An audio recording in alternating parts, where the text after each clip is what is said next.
Give me 1 minute, y'all. I'm trying to take a look.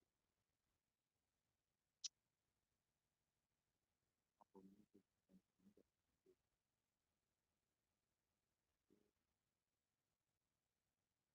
let's do the voice music, the music after.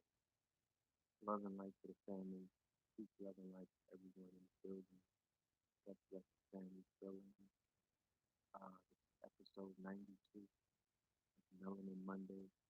Yes, indeed, you're now rocking with the best. This is your brother Retro, reporting live and direct from the planet uh, of the Bronx, the planet Brooklyn, planet BX, live and direct. How is everybody doing on this illustrious Monday evening? Shout out to the West Coast, East Coast, Midwest, down south, the United Kingdoms, the islands, the Caribbean, and all other places in between. Shout out to Australia, and to some real hard um, brush, well, brush fires, forest fires, things of that nature. The interesting thing is, 2 weeks ago, might have been 2 weeks ago, I was in Texas and I went to a spot called Moody Island. Moody Island. And on Moody Island, we were Moody Island is like an amusement park slash has a zoo, has an aquarium, has 3 glass pyramids. You can Google it. Moody Island. It's in Texas. Um, what it was told that Moody was a war general, unsuspecting he was fighting for the Confederacy, and he was rewarded a whole bunch of acreage, and he basically turned that acreage into he turned it into his own empire. So I saw in Moody Island they have 3D movies. I took Bella to see a movie in there, and we watched a movie about Australia. A 3D. It wasn't a movie. It was a short. It might have been 20 minutes, and it was about the wildlife in Australia, right? So I was able to, and it was telling it from the perspective of a crocodile, a baby crocodile who grew into be a massive, humongous crocodile who, by the way, it says has the strongest jaw of any land mammal. Like the crocodile chomps down on you, you're done. It's over with. So the show about the Amazon, it opened up my eyes. I mean about Australia, the rainforest. It opened up my eyes to the richness, and not only the richness but the historical richness of Australia. Meaning that this is the oldest on record. The wildlife in Australia has been recorded as being some of the oldest wildlife in the world. All right, some of them being older than wildlife that they found in Africa. So currently, as we are here on this live right now, millions upon millions, it's been recorded that half a billion animals have been killed in the Australian fires. Now, whenever you see a rainforest burning up, okay, because in the documentary it explained that the locals, the Bushmen, they've been lighting fires to the bushes for many years. It's a practice that they engage in where they basically burn the brush, they burn the bush before the summer season, because when the summer season comes in, we're talking about very harsh heat, and in places like uh, in these mountainous regions in Australia, they said that this area is recorded as having the most lightning strikes on record, okay, in the world, the most lightning strikes in the world. So they were saying that the lightning basically burns up, begins to light fires in the rainforest. Now, what we're seeing take place in this fire of 2019 going in 2020 in Australia, it's my spider senses are going off. I haven't spoken to anybody directly from Australia. I did a little bit of digging and research. Um, no definitive reports are coming back to say that this is foul play. The government is behind it. But I'm here to say that I don't trust the Australian government because of who the Australian government is. The fact that the Australian government is an alien government, similar to the government in South Africa, similar the apartheid government in South Africa, similar to any other government that the British Empire basically colonized and set up. And they have their flags flying, and they're basically feeding off of the natural resources of both the people, the sweat labor, natural resources like the gold, like the silver, like the water, like the coffee beans, like the vegetation, like the fur and the animals and everything that you can get from these animals. All of these things, the crocodile skins, the pelts, koala bears, um, kangaroo pouches, all of these things, you know what I mean? I would say that I do not trust the European that is over there because they basically created Australia and the blood and the corpse, and on top of the corpse, on top of the skull, on top of the body, on top of the soul of the indigenous people.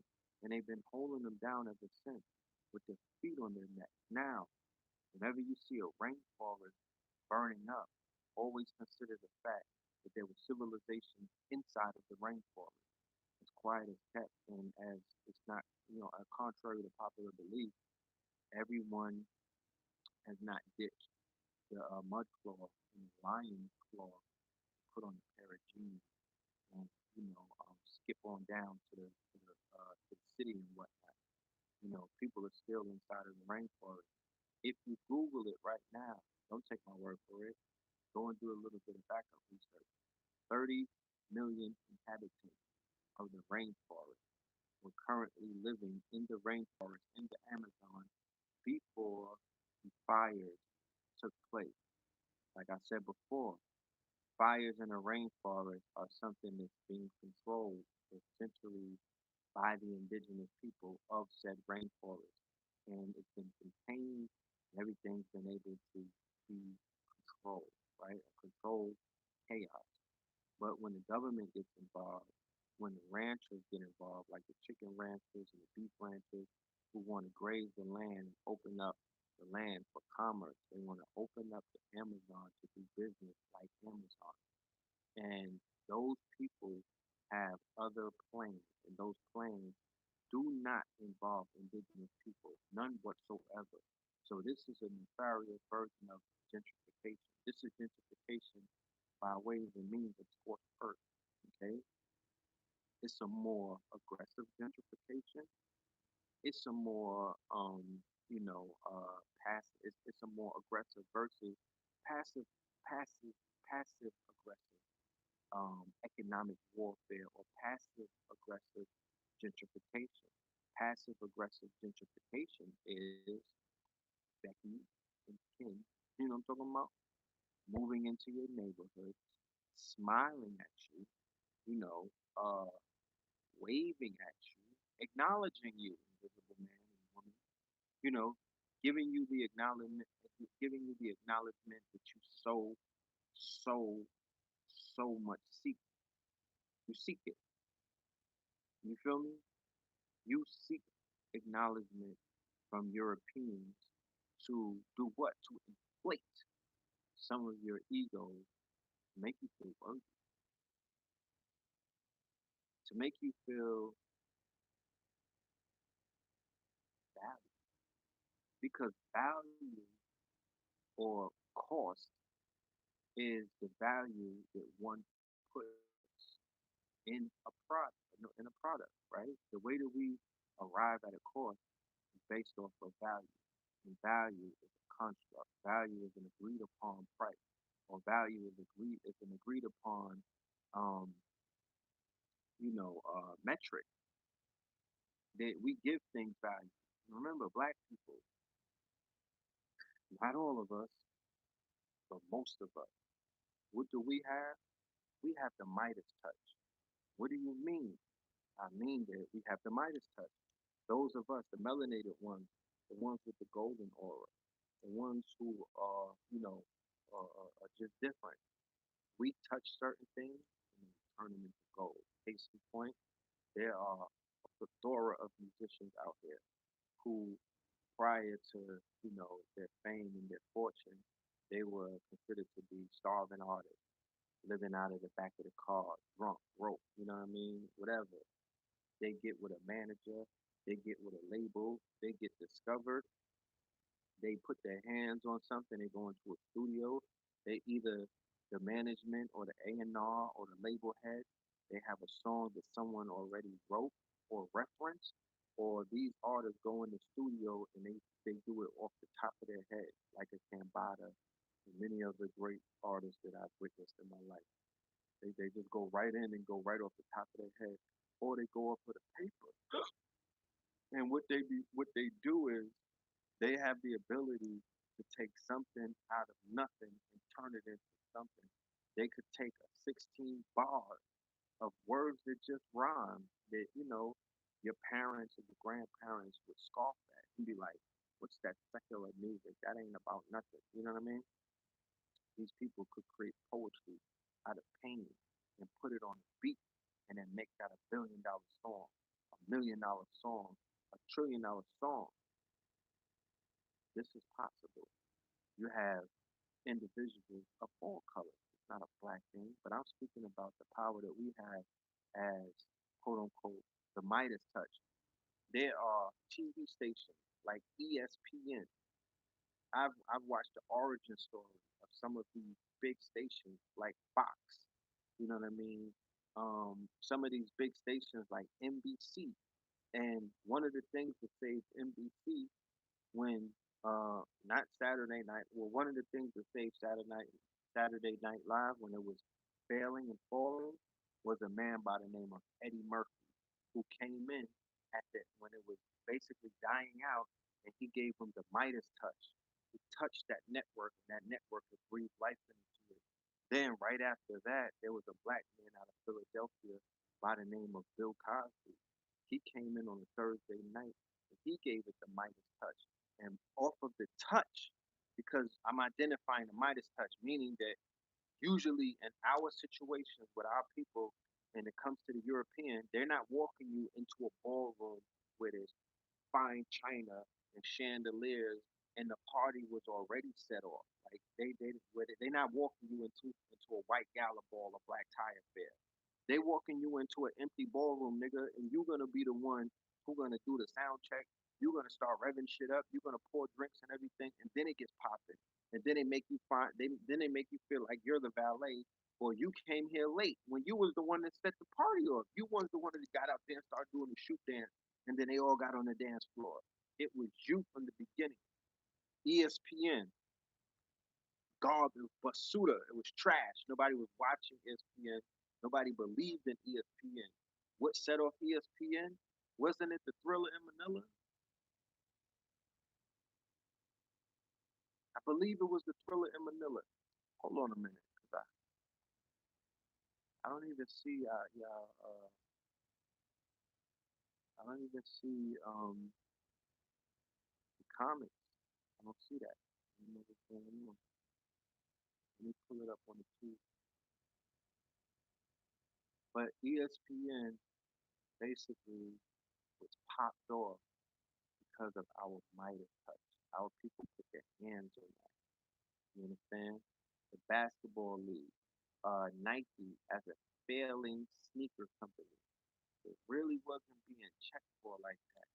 Niggas was still buzzing off of the hoopla behind the Olympics and whatnot with the Adidas and shit like that. They was still rocking. They was running behind Run DMC with the three stripes. And then who comes along? You guessed it. A heavily melanated, bald-headed young man out of the Carolinas named Michael Jordan, who originally is from New York. Might add, you know? And he gets it popping. And what do we have? We have a trillion because Nike cleared $1 billion quarter. They made $1 billion in one quarter, last quarter. Go and look it up. So if they're able to clear $1 billion in one quarter, god damn it, then they're $1 trillion company. So out of Michael Jordan's sweat equity, off of his bald head, right? Off of the energy that he basically, you know, threw out there or pushed out there or tapped into. Oh, the comments are off. I don't know how that happened. Pardon me, family. I do not know why they turned my comments off, but hey, it is what it is, you know. But you know, this is what we see when we look at many of these companies that are popping right now and how they got popping. You know, when the thing is off, I'll open up the comment section like this for the videos for the viewers who watch it afterwards. It's weird as hell not to have comments, but you know, keeps me focused. So the crocodile, the koala bear, the natural. It's a whole bunch of animals out there in Australia. Yeah, you know, they're being, you know, they're being destroyed. You know what I'm talking about? They're being destroyed, and that's a very unfortunate reality. Uh, that just gives you an idea of the times that we're living in. You get what I'm saying? So I put my energy out there. You know, I'm not like other people that like, what did the Aboriginals do for us? They probably had their hand in slavery. Uh, what did they, all of this fake ass, what did you do for me lately mentality. I'm not built like that. Like, I'm not, my heart is lighter than a feather. Like, I'm not one of these people, there's some weirdos out there. I would give energy out to the Aboriginals that live out there, the Tasmanians and the other people who had enough problems as it is. Now, many of them are going to be without a forest. You know what I'm saying? Without koala bears, like shit like that. So, you know, um, I'm gonna begin to do more research because Africa burning, Brazil burning, and then Australia burning. These are epicenters of Aboriginal people. These are like, the movie Avatar, which is 10-year anniversary is coming up for Avatar election with Brother A that did historical. It's a classic. It's definitely a classic. He did it with like did Resurrection or Reserve Election. A did Avatar. But in the movie Avatar, which was real big in 2009, niggas be forgetting about Avatar. Avatar had the hood lit. Avatar had the conscious community on their toes. And Watchmen came out that same year, but Watchmen was like a cult classic. A lot of people wasn't on that. And Avatar shows you the power of the tree. It shows you the power of the ecosystem of the rainforest. It shows you the power of the plants and whatnot. You know what I mean? So with natural, herbal, plant-based living on a rise, with the explosion of plant-based living in the last 3 or 4 years, with the explosion of Dr. Sebi on social media where his recipes, his ingredients, and his do not, what to eat and what not to eat list, his food list and whatnot. The rise of sea moss, the proliferation of sea moss in everyday conversation.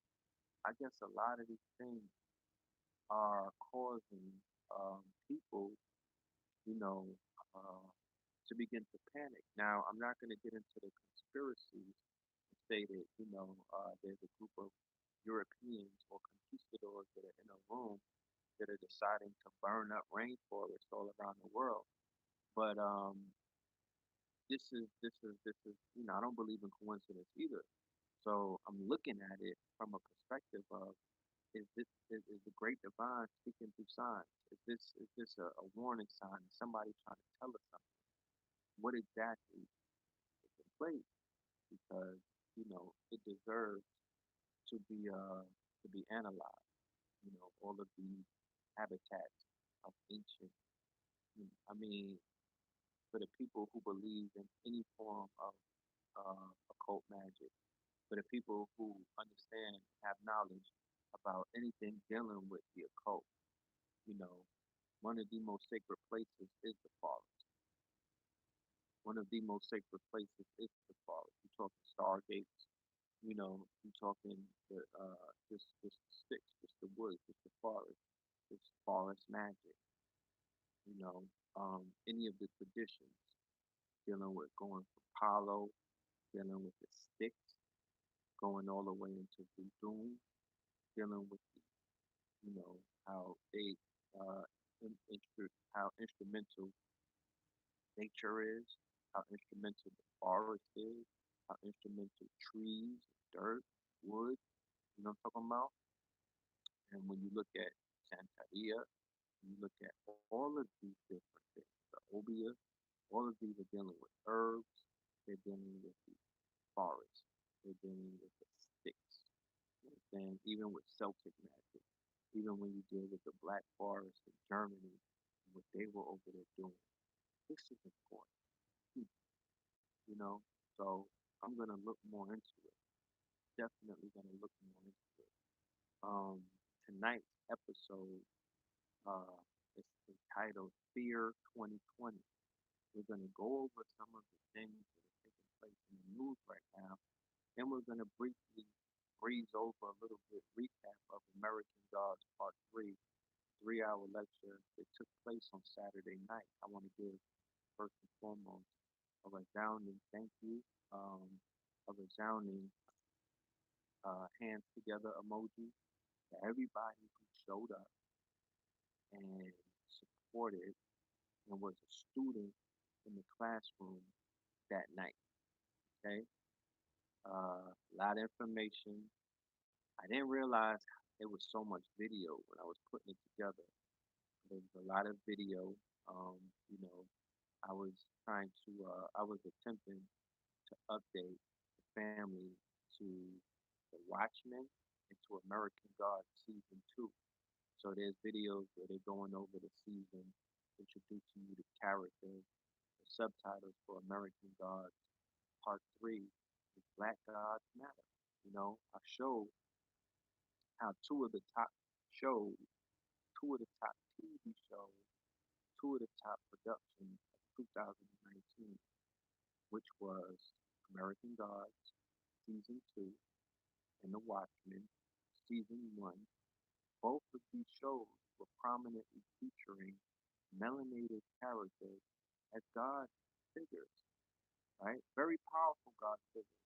The first show was dealing with straight accuracy in the sense of they were giving us mythological gods. They were giving us, they introduced us to Anpu. Remember, they introduced the world, not us, not the woke folks, not people such as me and yourself who know about Anpu. They introduced Nana to Anpu. They introduced Uncle to Anubis. They introduced Auntie to Anubis. Certain deities that you might have want to spark up a conversation about in your days of learning and whatnot. You're all hyped and excited and whatnot. You want to share the mysteries of Kemet with your heavenly Christian family. And what do? They high in your ass. You know what I'm talking about? because they don't want to hear that shit. You know what I mean? Not from little boo boo who used to eat a booger. Not that nigga who used to pee the bed. You're not gonna sit around and teach us the mysteries of life. You know what I'm talking about? You know what I mean? Nah, they're not trying to hear you. So when they see it on a medium, and peep how dope the American God series is, because it explains that the media, because the most powerful deity in the new God pantheon is a man by the name of Mr. World. Okay, and Mr. World is the worldwide. Mr. World is communications. Mr. World is the World Wide Web. You know, Mr. World is he reigns over media. There was old media, and then now there's new media, and it shows you the power of media. That these are gods that are vying for your attention because they explain in the TV show the same way that when you read about it in Bobby Hemmitt's booklet, in Panic's booklet, in Dr. Valentine's booklet, many of the top scholars' booklets, when you go back into the books, you're going to read about the mythos. You're going to read about the power of the mythos. You're going to read about the power of thought. You're going to read about the power of belief. You're going to read, and then you're going to over and understand that thought mixed with fear can become reality. And there's no such thing as, oh, that nigga Jesus didn't exist. Nobody can't find his bones. Nigga, his bones is in your grandmother's brain. That's where his bones is at. Nigga, what you talking about? He's fully clothed in flesh, according to Nana and them. So he's real. They that nigga showed up on a cracker or somewhere on a biscuit. You know what I'm talking about? He's realer than real. What do you mean? Blood was shed in his name. Billions of people died in his name. Billions of pints of blood was spilt in his name.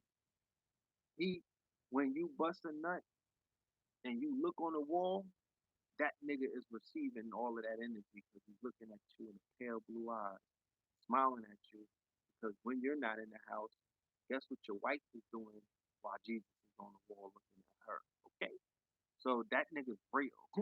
Stop playing because we don't understand the concept of what's real and what's not in a holographic universe because many of us have not grasped the idea or the concept of all is mental and all is thought, thought, thought, thought. You know, hey, Tahuti thought. He's in the TV show American Gods too. So they got Tahuti in there. His name is Mr. Ebis. They have Anubis and Pooh in there. His name is Mr. Jackal. They had Kali in there this season. They got Bilquis, who's Queen Sheba. She's a whore. They took Queen Sheba and made a dirty whore. Like she swallows men in her vagina, in her yoni. You know what I'm talking about? Her yoni is swallowing it. Like they disrespected Queen Sheba. They have Anansi, one of the most important and famous gods in all of West Africa, and then of Africa. Anansi the spider, who we get Spider-Man from. And then, and then, they had Baron Samdi and Bridget. And Baron Samdi was in there busting some white ass. Yeah, Baron Samdi is in this bitch. So this is like a Bobby lecture. This is like a Bobby lecture. If Bobby was still teaching, he'd be all over this TV show. Because when they introduce these characters into popular lexicon, into the mind of people who forgot about them. But it don't mean that they don't know about them because the same way that when you was in a lecture or you was in a classroom or you heard certain deities' names, you was like, hold on, that name is registering. I've heard that somewhere. You know, that shit sounds familiar. Then you go digging and you go researching and looking, and boom, you're on a whole new journey. because a lot of these deities in your past lives, you were calling on them, you were praying to them, you were sending chickens up in their name, and you were feeding them.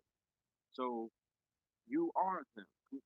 You know what I mean? It's in you. Some of these gods are in you. The spirit of these deities are inside you. So yeah, when the TV show starts putting things out there for the for the for general public to see, that's important in this all mental universe. That is very important.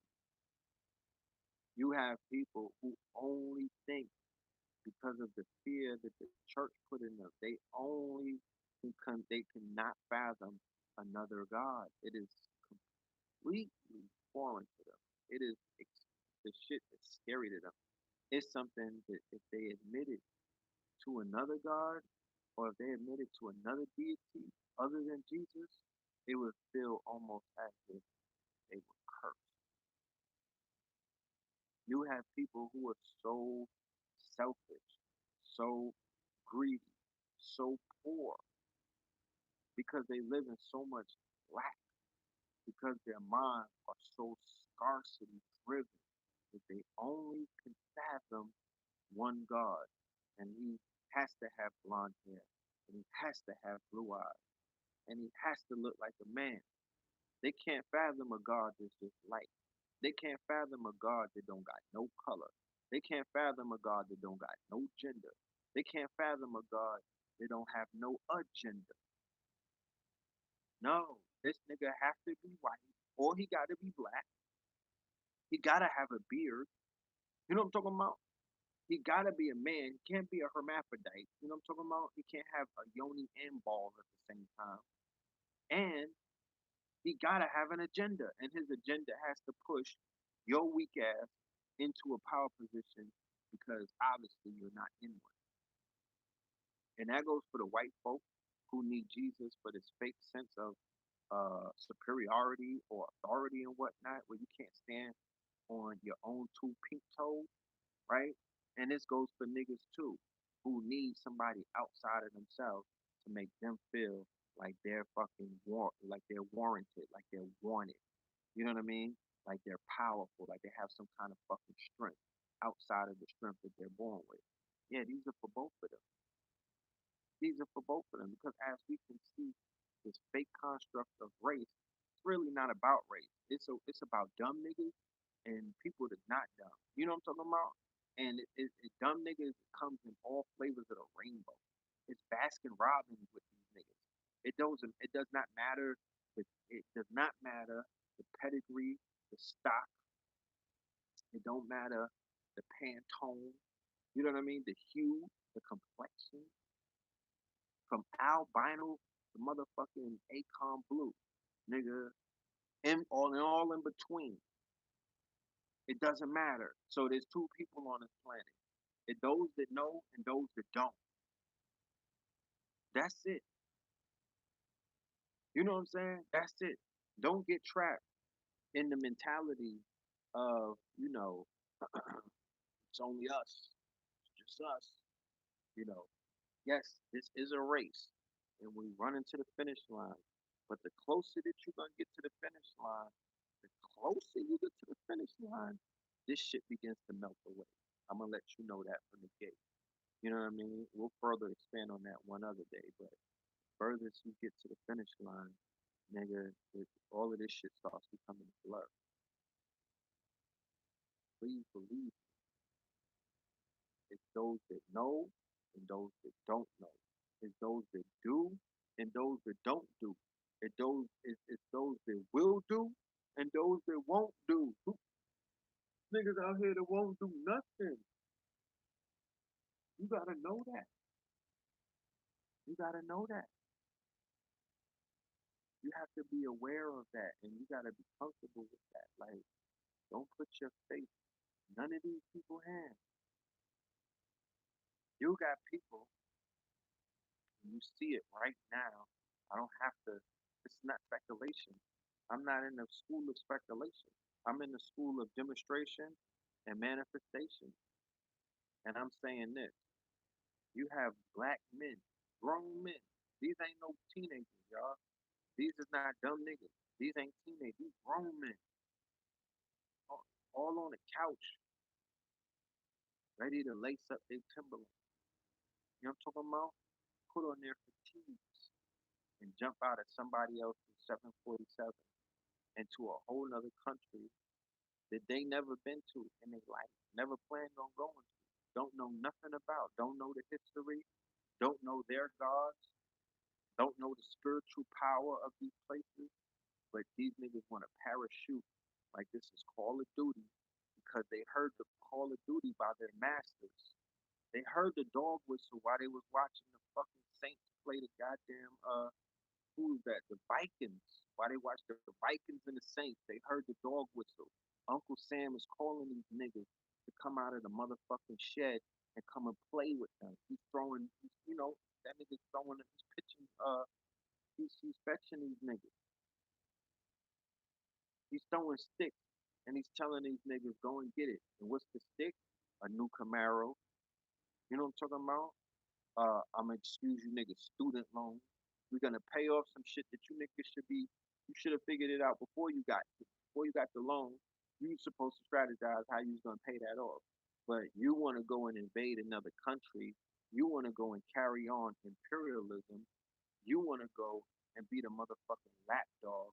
You want to be the mercenary. You want to be the watchdog. You want to be the bulldog of America once again. But think about it. We went into 2020 and none of you G.I. Joseph niggas, none of you niggas pulled a all nighter Green Beret, deep diving, deep six going. They went and got Bin Laden, but y'all didn't get Zimmerman. Or y'all didn't get nobody else. You didn't drag nobody out of the jail cell and do them dirty. You know what I'm talking about? It's 100 white supremacists locked up for black on white related crime, white on black related crime, right? Where they could use a little bit of hood justice, if you know what I'm talking about. Paul. You know what I'm talking about? It's a few people out there who, we need to see some world stars. Like, we don't have enough. We a visual people. Because y'all ready to go to Iran and give a nigga and send some movies back. But what I'm saying is, how dare you niggas entertain the idea of going and meddling in somebody else's affairs when you niggas have not even grown a pair in 2020 to clean up. You didn't clean up the dope house. You didn't chase niggas out the bando. You didn't regulate the bando. Not even regulate the bando because you should mind your business. You didn't regulate the block though, but you niggas was over there in poppy fields in Afghanistan trying to regulate the Taliban's dope business. But you came home, you didn't regulate the dope business in Baltimore. All of you niggas could have went marching through Baltimore with your motherfucking with your digital fatigues on. You could have did that. You dig what I'm saying? You could have jumped out of an Uber copter somewhere and imposed some kind of motherfucking order on all of the disorder that's going on in every single neighborhood that many of you niggas derive from. You're leaving war zones to go into another war zone to get a free Camaro, a motherfucking a GI Bill, and all I'm saying is, look at what the results are. Hundreds of people coming home cursed. You think that these people got PTSD? No, these niggas got spells on them. They went into Afghanistan. They went into Mesopotamia. They went into motherfucking Baghdad, and they got spells put on them because they was out there running over gypsies and genies and stuff like that. They was out there shooting babies. They were motherfucking deities and jinns. So when people come home and they walk into the kitchen and blow their brains out on the children's cereal, you think that's because somebody's living in guilt that they ran over a sand nigga? You think that's because they're living in guilt because they seen somebody hit with a drone, a killer drone? That's not why. If you take time to listen to some of the, some of the ailments that they're suffering from, they can't sleep because they're saying that they're haunted. They're looking over their shoulders and they're hearing things. Yeah, that might be MK Ultra, but stop giving the white man all of the credit. Them niggas got washed for 19 years in Afghanistan, and it wasn't because the niggas in Afghanistan know how to fight with their hands or with those bottles that they throwing in rocks and whatnot. And a few of them is kicking off an AK. Yeah, they was getting hit by the mind, but they was also getting hit in the mind. There's a lot of niggas losing their minds over there. You know what I'm talking about? And they blame it on all of these external, things like the climate. Niggas is from the hood, so they're not used to the dust, stuff like that, the MRIs, you know what I mean? All of this crazy shit. And I'm saying that the same thing that they did to the Russians is the same thing that they're doing to the Americans because those people have spiritual warfare under their belt. Those people know about mental warfare. They practice a form of spirituality, of mysticism. Remember, the Far East, the Orient, where the European had to go, that was his initiation. That's how he became a man. You understand? That's how he even civilized himself. And that's how they became more powerful once they picked up the real tools that you put on your tool belt, the magical tools, the occult tools, the esoteric tools. Every single regime that you've seen that came through kicking ass and taking names, they were utilizing what? Very strong military, but they also, once they conquered the indigenous tribes, or once they conquered the quote unquote melanated opposition, whoever they were fighting, they did what? They began to absorb their magical systems and they took the priesthood and they would either have the priesthood work for them or they wiped them out clean and, basically began to take their information, their books, whatever that they could not hide or whatever they could not burn. They were taking that and reverse engineering it. Okay? That's why you have these room full of old white men, all in Germany, all in France, all in Spain, and all over the European continent, taking our information from the Library of Alexandria, Timbuktu, you name it, Alhambra, Cordova, all of these places that they invaded, that they toppled. You understand? And when they topple these places, what is the most the same way that they went into Iraq and they toppled the museum. And recently, when they went into Iraq going after Saddam and they toppled the museum, they went into the first place that they went is into the museum to clean them out. So what I'm saying is that is what they do. They go for the intellectual property. They go for the spell book. They go for all of the artifacts. That's what they go for. They go for what's really expensive. They go for the real wealth because wealth is the information. Wealth is not the money. Wealth is not the riches. Wealth is not even the land because they're extracting the resources from the land. They're not sitting in the oil. They're burning it up and they're turning that into fiat. It's not wealth. That's not the wealth. The real wealth, though, is how to take the oil and to turn it into fiat. And all of the intricate things that go in between extracting the oil, turning it into fiat, taking that fiat, turning it into more fiat, taking that more fiat, turning it into even more fiat, and then going to buy more land that has more oil so they can extract more oil and do that in many different times over. That's and the power to be able to do it. You know,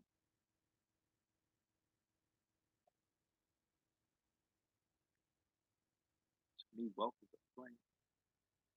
Wealth is not a mistake. Wealth is a plan. People following up on their plan and carrying them out. Wealth, that's wealthy. You know, so we know over the past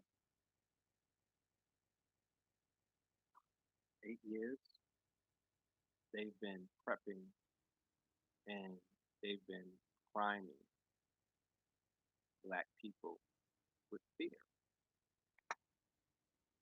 And we know that fear is debilitating. And we know fear can cripple you. And we know fear and make you do things that you probably wouldn't do were you not in fear, right? So I'm gonna read an article real quick, and y'all gonna read it with me, right? It's called Fear versus Power, right? It's on Psychology Today. In 1971, George Johnson, a New York City policeman, arrested a man who was in Times Square office building, rifling through coats looking for money. Rather than call a paddy wagon, Johnson walked the man 10 blocks across town to his precinct. The suspect accompanied him peacefully. As they walked, they smoked cigarettes and talked amicably. When they arrived at the station, Johnson learned that his arrestee was a wanted criminal with a history of attacking police officers. Asked by fellow officers how he managed to get the man there, he attributed the perp's placidity to having been treated with respect. I can't imagine that happening with many police officers today.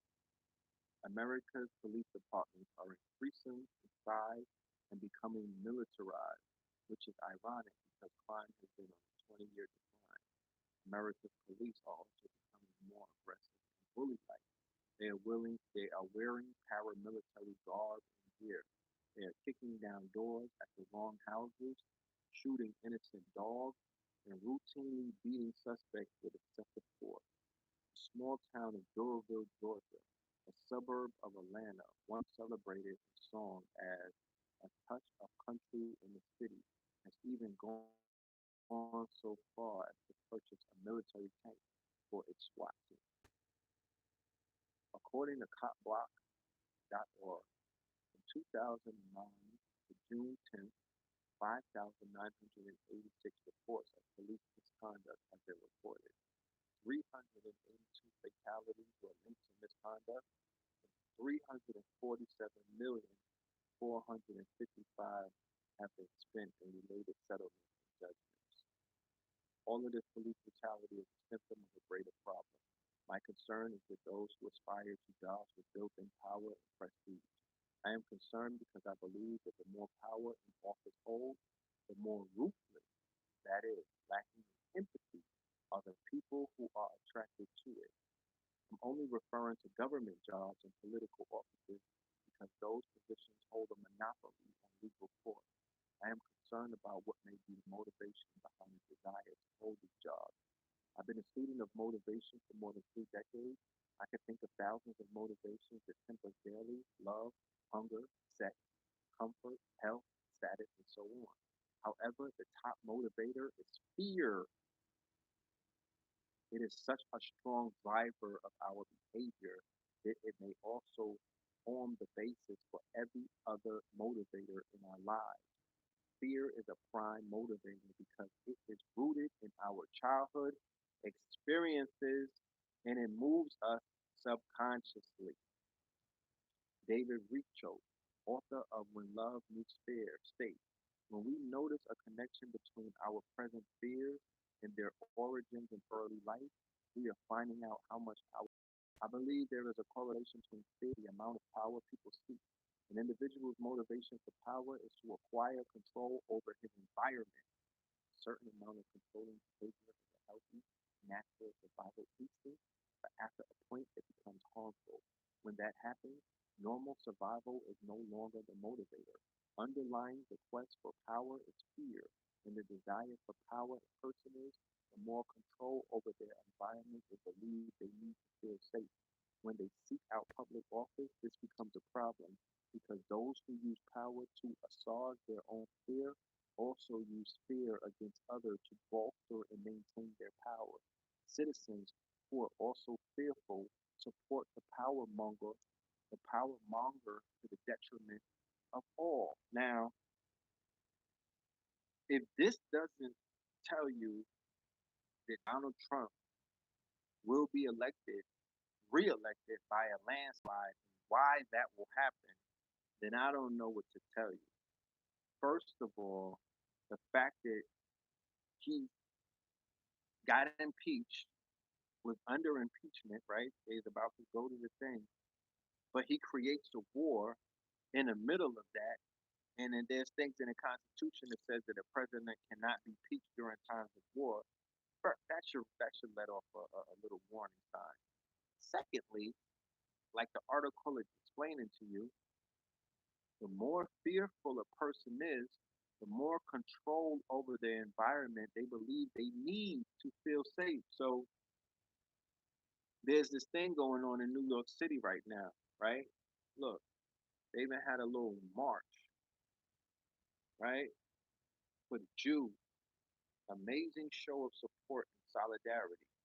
20,000 march against hate following anti-Semitic attack, right? So the Daily News on Sunday, they put out a thing. I'll show you in a minute. They put out a cover, and if anybody knows how influential daily news covers are, you know that these covers go around the world.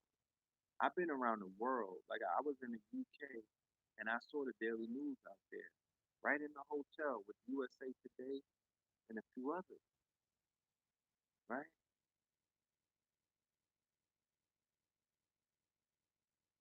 So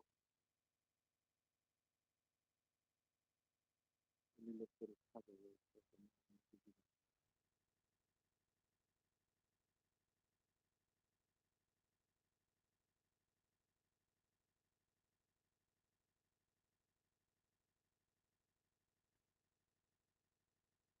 They was wilding with the cover.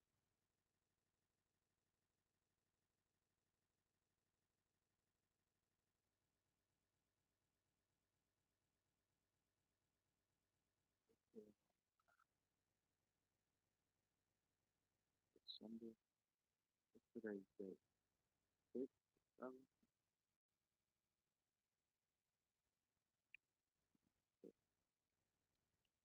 So there's a fear campaign in New York City with the Jews, with the Ashkenazi and the Hasidic, right? And their whole thing is that there's somebody after them, and they're being attacked, and they're saying that they're not saying it publicly. They don't have to say it publicly, but they're basically saying it's black people. You know what I mean? They're like, yo, the Hebrew Israelites were responsible for going up in a bakery, right? This is one of the most absurd stories that I've ever heard. They said that they went in a bakery and was targeting Jewish people in the bakery, and that wasn't the original story. You know what I'm talking about? The original story was it was a drug deal gone bad in the cemetery, and that ensued into the streets, and it wound it up where the gunmen ran into the bakery, and these was not no damn Hebrew Israelites. It was a nigga who looked like he was really struggling, and it was his woman, and she looked like she had struggle bars. You know what I'm talking about? And they both got killed. You know,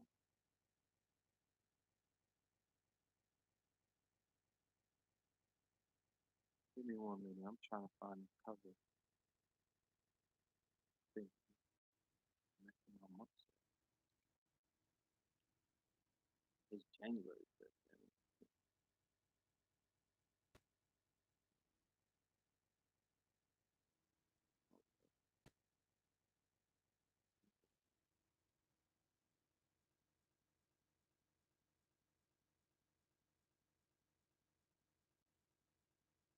So the fact that Donald Trump has is a fearful man, right? Very fearful man. You could tell he's a paranoid. Him and his son, very fearful, very very scary. You know, thinks everybody is after him. Um, you know, always playing the victim. So, when he gets into power, right? Naturally, when he gets a level of power, and this is indicative of people such as themselves who does they utilize here, here's the cover.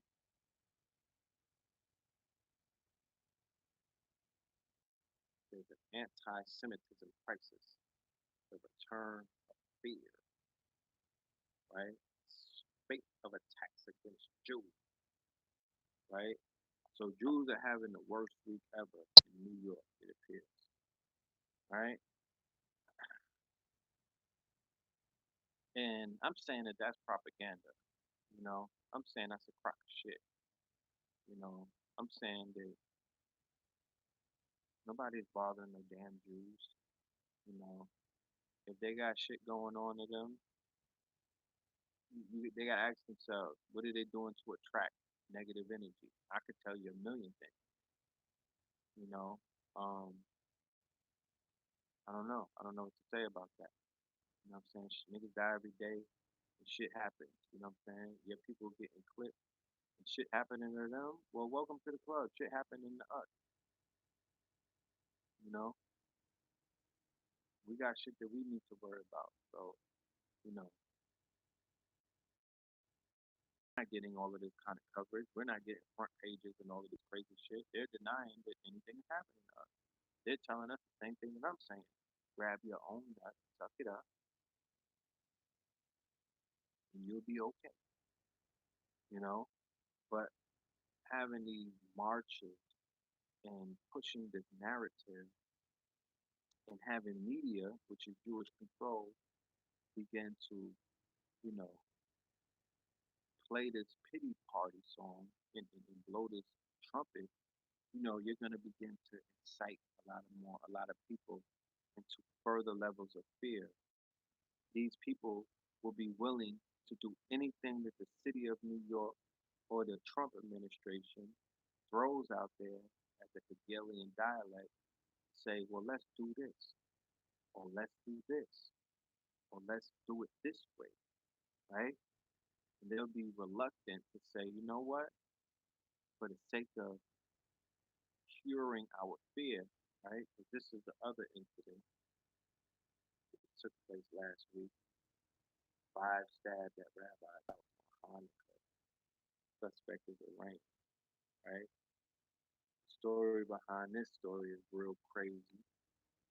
Five people were wounded when an assailant armed with a knife burst into a rabbi's home in Monsey and began stabbing people during Hanukkah celebrations on Saturday night. About 70 people were at the home during the attack and fought off the attacker, identified as Grafton Thomas, who then left and tried to enter a nearby synagogue. People in the synagogue were able to barricade the doors and prevent Thomas from entering. Hmm. The suspect was located in Harlem and arrested later on that night. A motive has yet to be identified. Thomas has pled not guilty to 5 counts of attempted murder and 1 count of burglary. Ever since that article, they've done two mad hate crimes on him, trying to bury my guy. You know what I'm talking about? But that that move right there, they're like, yeah, yeah. Black people are after us. They're trying to hurt us. You know what I mean? We have to protect ourselves. You know, what can we do to protect ourselves? You know, come on, lawmakers, come up with a new law. We gotta protect ourselves. So they got these people desperate, and scary, because they're already scary. They got fragility issues, right? So we gotta be alert. We have to be on point. You know, we cannot because when shit like this happens, you know how our people are. We so cool and laid back. We so worried about reparations and we so worried about everything else that they start putting these laws out. They start cooking. You know what I mean? They start putting these laws out. They could basically bury people. They put out all of these different statutes and stuff like that. They could basically hurt us. And like when they put out the crime bill, like when they did, um, the war, all of the Arcanian laws that came through with Joe Biden and Bill Clinton 96 crime bill. You dig what I'm saying? You know how many people suffered from that? You know? So here's the other incident. This was the one. Jersey City shooters identified David Anderson, Francine Graham members, anti-Semitic violent black Hebrew Israelite code. Now this is not their real picture. They just threw this. I don't know this was somebody else. But once again, you know how they throw out pictures. They think black people's pictures together. But that's when they tagged them as the Hebrew Israelites. That was the shooting in New Jersey. They claimed like 6 lives, right? Now, the same day, Trump to sign order to interpret Judaism as a nationality. Look, December 11th, 2019, right?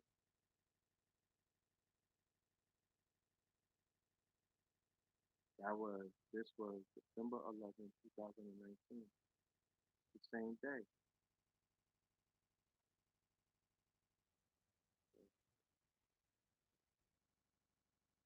It's, is it a date? December 11th, Ben Shapiro. Anti-Semitic attack in Jersey City wasn't by white supremacists.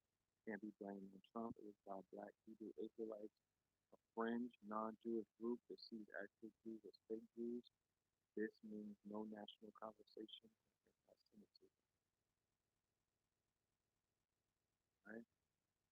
And then it was trending on Twitter the same day, like Hebrew Israelites. And tweets, they was killing them niggas in the tweets. Whew. I read the tweets. They was killing them, black people and white people. They was killing them on Twitter. I mean, he named President Trump will sign an executive order to interpret Judaism as a nationality and not just a religion on college campuses. So first it was on college campuses on the 11th. Then when they signed the bill, the shit turned it into the Holocaust is back. You know what I mean? Look how crazy the news goes in such a fast amount of time. The impending order was first reported by the New York Times, right? The New York Times, I believe, is owned by Murdoch, Rupert Murdoch. So they use the Washington Post, which is Bezos' newspaper, and now they're using the New York Times as their basically propaganda. It was always propaganda. Now you have the right wingers, the Murdochs of the world, utilizing this prestigious um, name or prestigious brand in journalism as a place to break a lot of their uh, psycho propaganda psyops. It's an order that would allow Trump to take further steps to combat anti-Israel sentiment and divestment movements on college campuses by requiring colleges and universities to treat those movements as homeland terrorists. The move would trigger a portion of the Federal Civil Rights Act of 1964 that requires educational institutions receiving federal funding to not discriminate based on national origin, according to senior the Department of Education can withhold federal funding from any college or educational program that discriminates based on race, color, or national origin, according to the Civil Rights Act. Now, mind you, this is the same Civil Rights Act with the same administration that is going to invoke it for Jews, right? The same administration is taking Byron Allen to court with they're siding with Comcast to do what? Away with the civil rights, melanated, colored, black, African American, yeah, all of these slave names. You know what I'm talking about? All of these titles, all of these false fictions. You know what I mean? These are fiction. Take the emotions out of it and just call it. what it is. It is a fiction, meaning that it's not real. So unreal things are happening to people who are not considered real on a lawful scale in the eyes of the law, right? Because everybody wants to look, yeah, everybody wants to stare in the eyes of the law, right? Well, that's what the eyes of the law is saying. This is the right picture of the couple in Jersey. They put the couple in Jersey shooting couple. They was living in a van. Does he look like an Israelite? And does she look like an Israelite? I never seen her on a corner. I never seen her on 40 deuce with her shawl in it. You know what I'm saying? I never seen her with the ISUPK. You know, so they at this point they could just say something. They don't even got to show you nothing. You had no way of knowing if he was or not. They just said that he was. So fear is being used early in 2020 as a psyop, psychological operation to do what? There's an agenda attached to it. You have to figure out completely what that agenda is. I can assist you in figuring it out, but once we come to a conclusion, we agree to it and we keep it moving and we build on our own agenda. Because at the end of the day, something that you may not realize is something I'm here to let you know. There's always an agenda. They always have an agenda. They always had an agenda, and they always will have an agenda. Why? Because these people are quote unquote in power. And that's how they want to stay. Look how time repeats itself. Impeachment vote in House delayed as Clinton launches Iraq airstrike, citing military move to move swiftly, right? That's when he was getting some neck. Impeachment vote in House delayed as Clinton launches Iraq airstrike, citing military need to move swiftly. So here you have the same thing repeating itself. What year was this? This was in the 90s. So you don't realize what the hell is going on. 1996, December. You don't realize that these people is out here playing games. Like I said it on Instagram. If you decide that you want to take that trip to the armed services and get on your G.I. Joseph shit, it's all good. But do not, and I repeat, do not hit me on FaceTime from instant, whatever the hell, don't hit me from Afghanistan, Istanbul, Constantinople, Crimea, Siberia. None of these places that they're gonna send you and shuffle you to, because going back to what we said before, we've exhausted so much energy and time to show you that law enforcement, the fraternal order police, are in tandem with the forces that are out there to do what? To annihilate you. Not just to annihilate you, but to break you. Not just to break you, but to dominate you. Not just to dominate you, but to buck break you, to strip you of all of your manhood, to completely moist you out. They want you niggas dripping like Jerry curls. That's how moist they want you. You know what I'm saying? Because that's the only people who they are prepared to deal with, because those are the only people that they completely feel comfortable around, because like Billy Porter showing you niggas. You know what I mean? That's their quote unquote boy toy. They only want you around if you're a boy toy, if you don't have a manhood, if you're hooded justice. You understand? Broke back. That's what they want. That's their idea of defeat, because Rome is about domination. He was having this conversation the other day. Niggas want to talk about LGBT and flag and all that stuff. And I'm saying, man, why don't you niggas just call it for what it is? We're using these words and we're getting confused because the power of the word, the power of technology, the technology in the word is they can trick you with words and you start forgetting what shit is and they give it new names and they rename it and they redesignate shit. No, it's not LGBT. It's not the rainbow movement. It's not the gay mafia. It's not even homosexuality, nigga. It's Roman. That's all it is. Is that this place called America that was called Nova Roma is becoming more Roman by the day.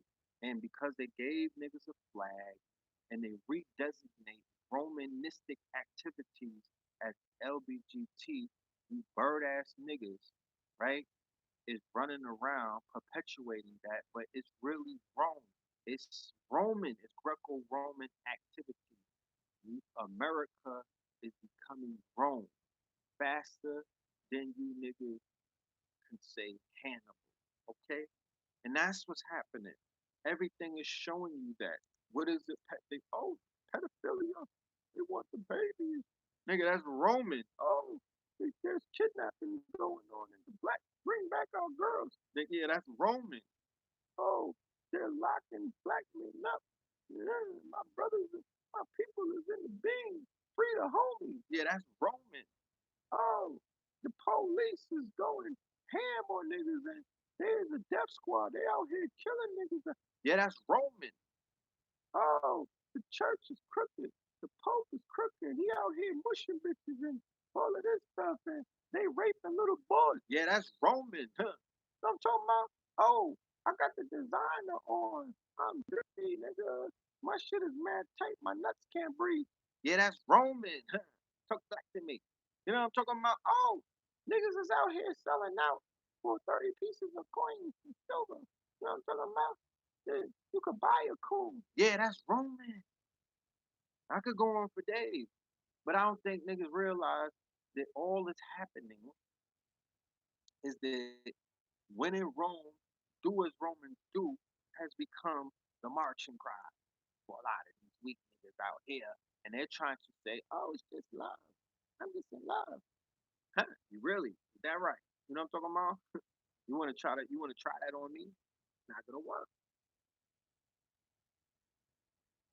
You didn't have enough Hannibal in you to withstand the Romans, and they all in your backyard playing all kind of games with you because first of all, science proves that you can't be born like that, right? Let's get that out the way. What it said, because it's your word versus science. Now I'm gonna be scientifical and just go straight to the science. We got the data. So what did it say? It said that your DNA responds to your environment, and that determines if you become quote unquote asexual or not. That's what it said. It said you can't be born like that. So you got to throw that shit out the window. And what I'm saying is the environment is Romanistic, is Greco, it's a Judaic. We live in a Judaic country. So Biden just said it at his rally when he was going in on culture. So this whole Roman mentality is pervasive. Jeff Epstein, Harvey Weinstein, Donald Trump, Bill and Hillary, all of this is a Roman theater. Okay, it's all Roman theater, and they beefing with the Persians. They got the Slavs over there. They got the Asiatics, the Mongols over there. Like, you gotta pay attention to the fact that remember people that we're sitting because reason why I decide that I will not play and I will remove myself from giving up my husk, right? Meaning that I'm not going to quote unquote uh, volunteer my body to be mangled. I don't want to be cannon fodder because I understand the tricks to take place in war. I know that they were able to break the Black Power movement by sending Black Power people to Vietnam where they had no business. If they were Black Power, they should never been on the plane. My father dodged that shit. Okay, he did what was right. He did not participate in what they told all black men.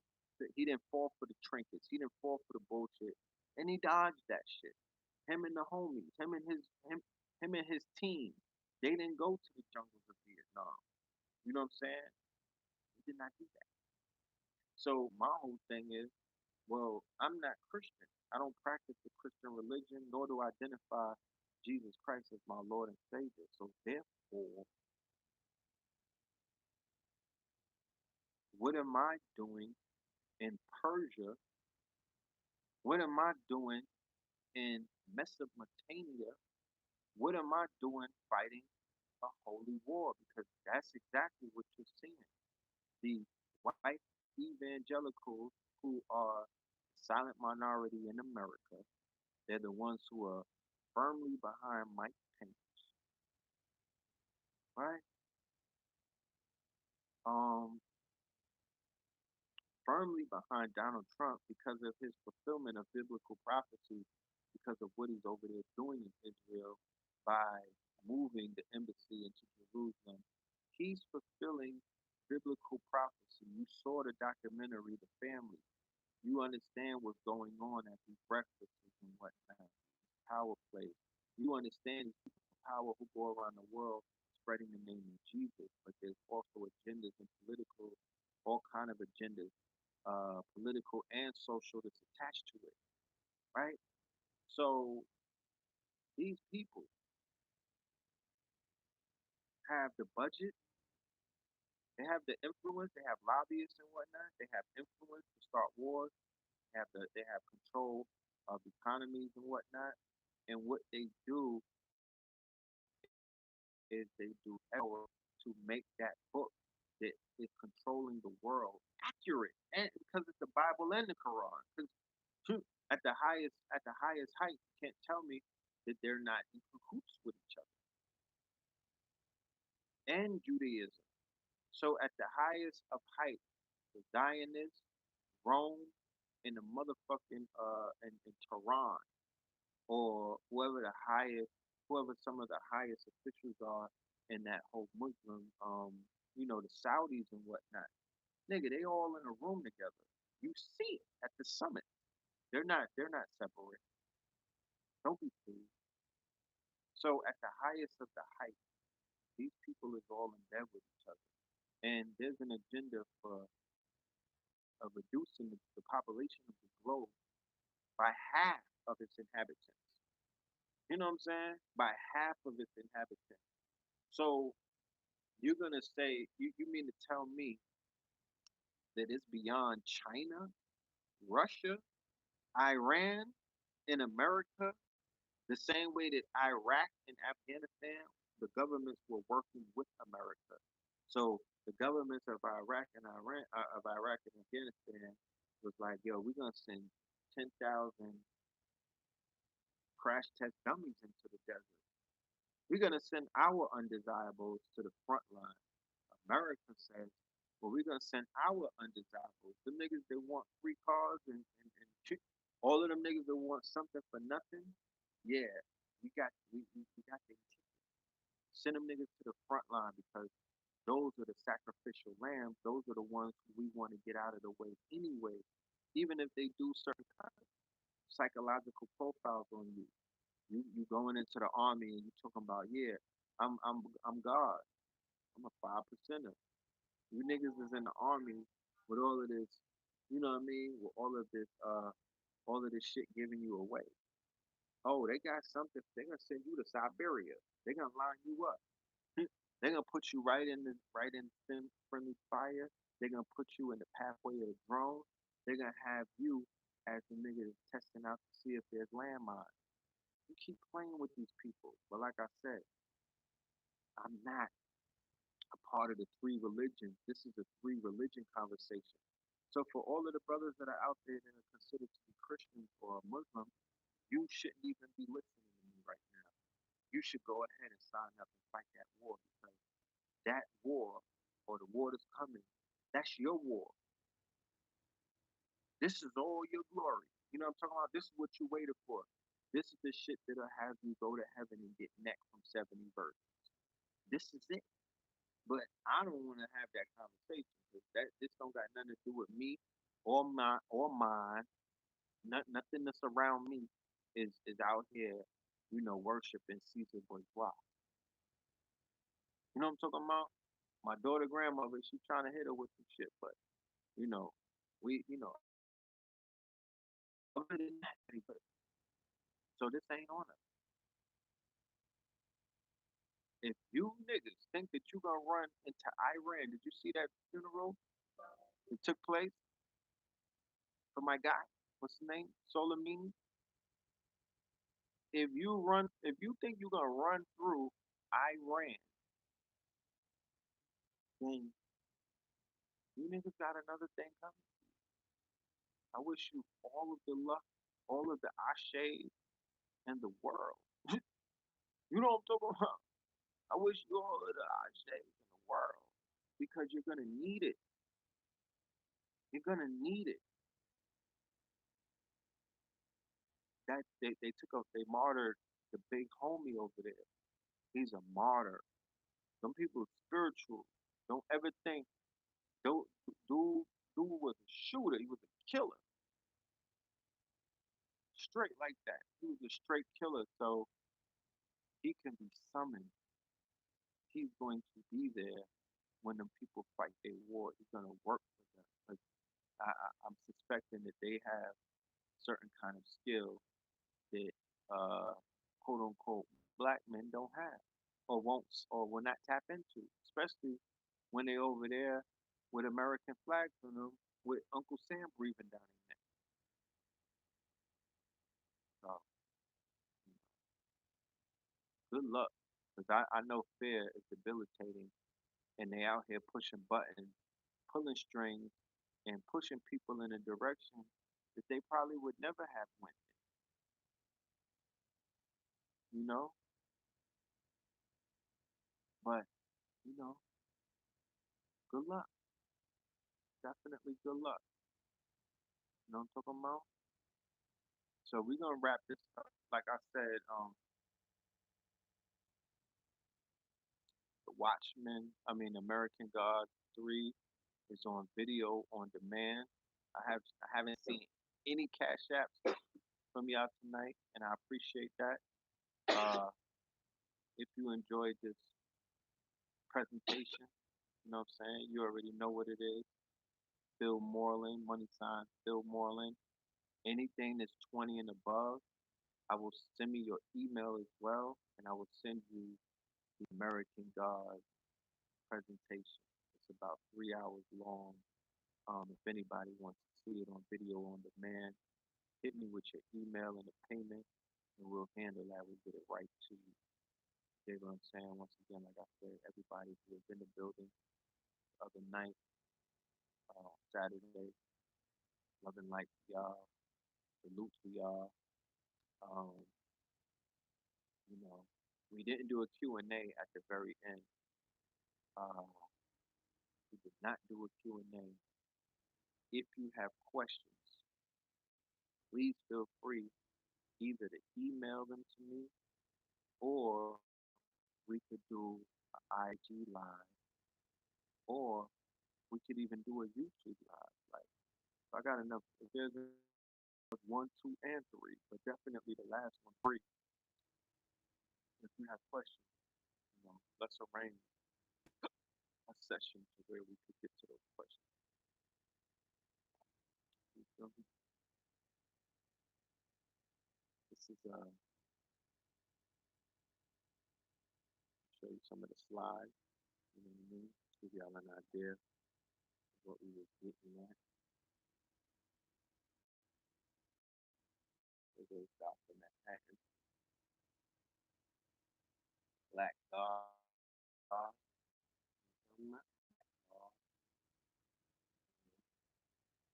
sponsors, Little Legs University.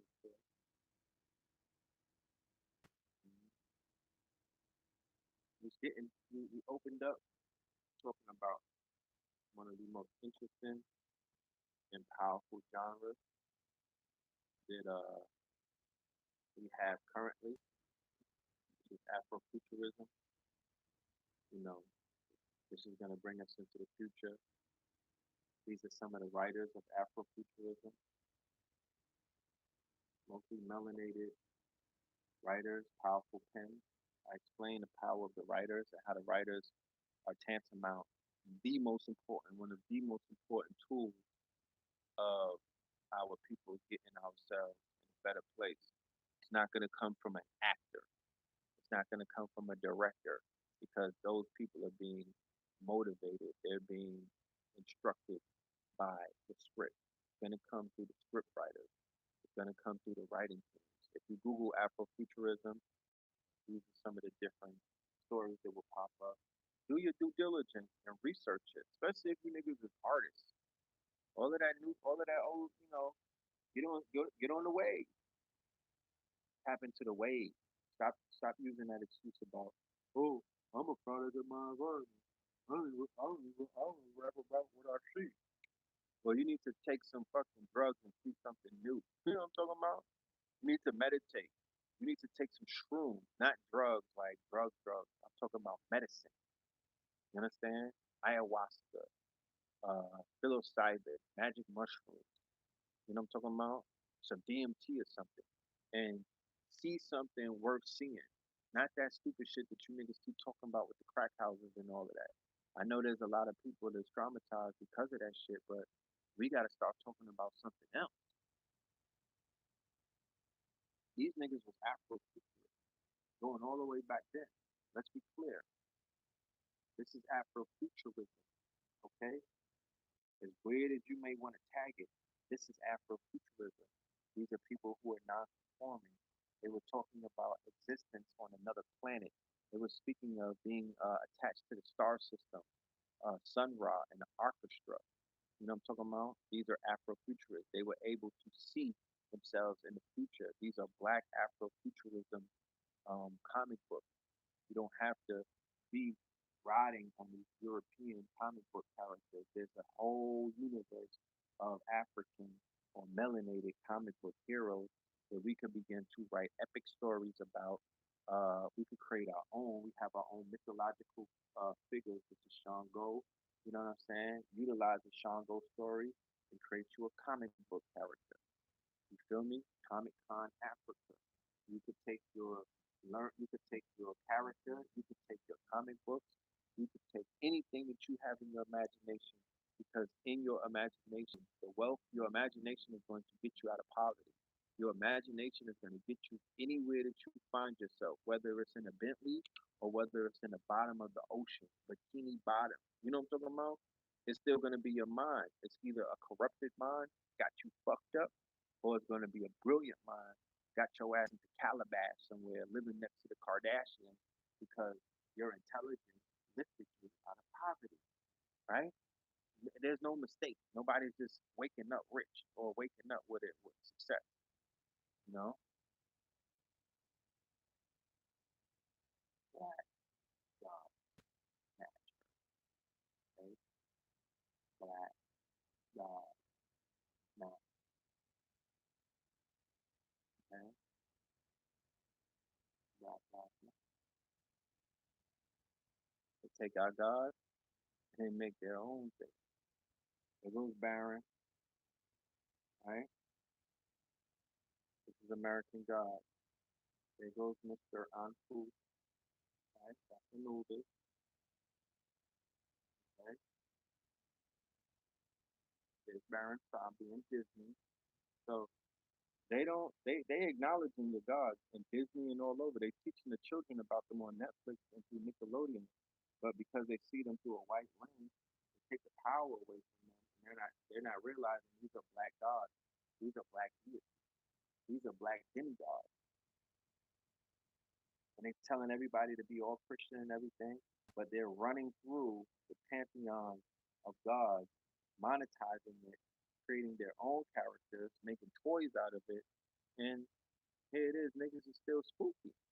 I don't get it. Here we go. I worship Mr. Ibis, God of Truth.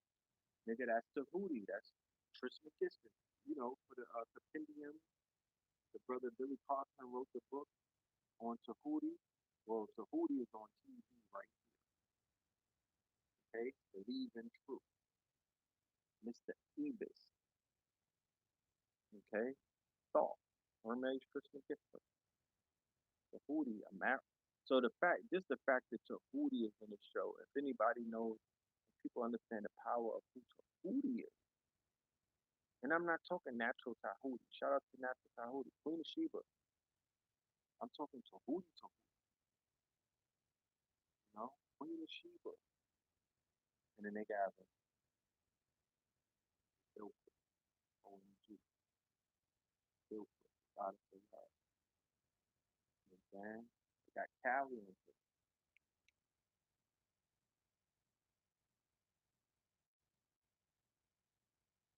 They go Cali. Mhm. So yeah, that's it. We ain't doing the whole fucking walkthrough. I'm just giving you a preview of what we have, and that's just the slides. The lecture is me building on the slides and talking. Me, I'm building. I'm talking. I'm going in. I'm giving you the narrative. So you know, it's all on you. If y'all want to be in class, you know what it takes. You know what I'm saying? If you don't want to be in class, it's all good. You know what I'm talking about? You'll be good. You'll still survive.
Yeah, that's profile on Dr. Manhattan. If anybody sort of watched the show, the whole first series was just an origin story about Angela Kabar, a black woman, a black conscious woman, mind you. She became the most powerful god in the DC comic book universe, and his name is Dr. Manhattan.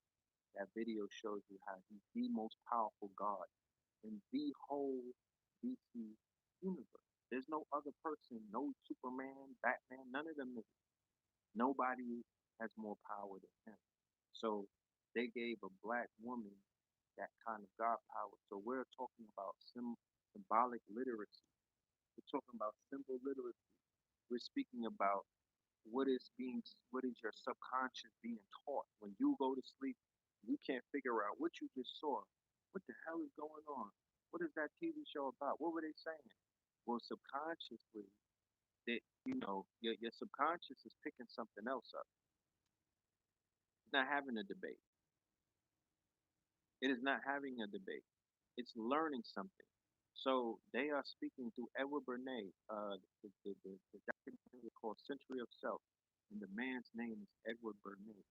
And Edward Bernays is a psychologist, and Edward Bernays was able to revolutionize the marketing strategies of companies who were selling services and products to people. He revolutionized the quote unquote science of selling, the science of speaking to the subconscious, both through Sigmund Freud, who he was related to, and other psychologists, and then the people of today, the Zuckerbergs, the Tim Cooks, the Steve Jobs, even the Elon Musk, all of them are building on the foundation of their research that people like Edward Bernays, Friedrich Nietzsche, um, you know, all of their great thinkers, aka when they say great thinkers, that's a master teacher. They're building on their legacy. A whole bunch of German SS scientists who put out a lot of information, and they're building on that as well. And that's where you see our society in these days and times when they are utilizing things like fear and propaganda in order to do what? Control the people, in order to push them. Because the Ops campaign, the Fear of a Black or More Messiah campaign, the Fear of a Black Planet campaign, the same campaign that Donald Trump and the rest of these white supremacists were cooking for many different years through Dylan Roof, through the Killing Roof, through the Waffle House shooter, through all of the massacres, the school shootings, everything that's been going on in America to incite fear. Freddie Gray, uh, Alton Sterling, Orlando Castile, you know what I mean? All of these men who were martyred, mind you, these are martyrs. These are not victims. Trayvon Martin was martyred in Brooklyn. Put that on a record. He could be summoned, all right, altered. They could be called upon and fed. Remember, I mean, are you niggas doing the work or nah? This shit, like, who's really working out there?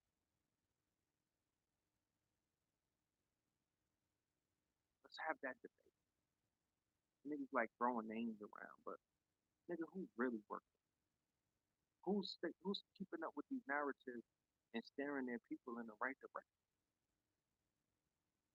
Anyway, all I'm saying is you don't got to be a rocket scientist to see what they're doing, how everybody is in bed together. I told you before, Donald Trump, the media, everybody's in bed together. You're the only one that you're the only one out there with the gas face that don't know what the fuck is going on.